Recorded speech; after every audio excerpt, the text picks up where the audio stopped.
The Toa Nuva are the most well-known Toa team and arguably the most integral to the Barnacle's story. After all, they're the only Toa team to be active in some form or another in every year of the story, be it from their training on Daxia to their battle in the skies of Canon Nui.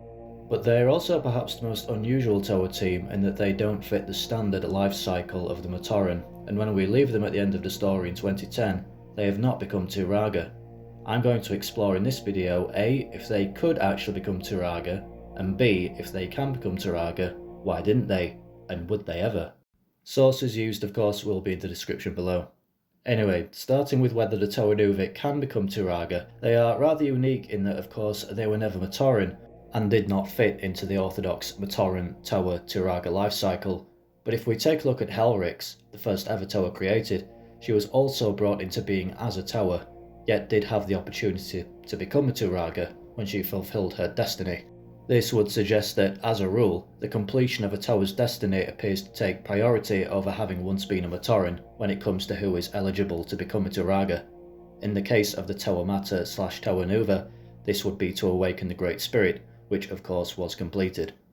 In the story serial Reign of Shadows, we get this revealing passage just after Teridax has been brought down and the Matoran evacuate the Great Spirit robot. Finding a likely spot miles away from where the Toa and Glatorian were assembled, he sat down to contemplate his future.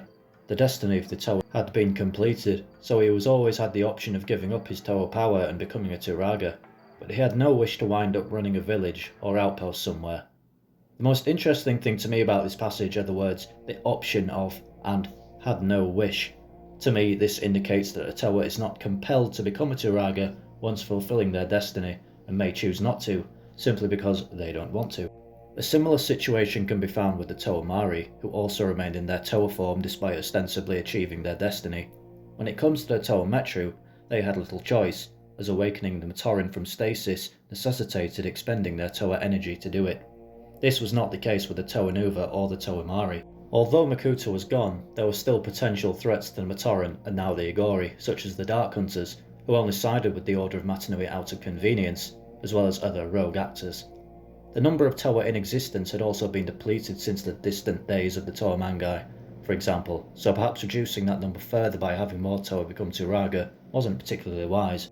So in conclusion, it seems that Toa, even upon completing their destiny, aren't compelled to become Turaga and still have a choice, with a few exceptions where giving up their power was necessary for fulfilling that destiny.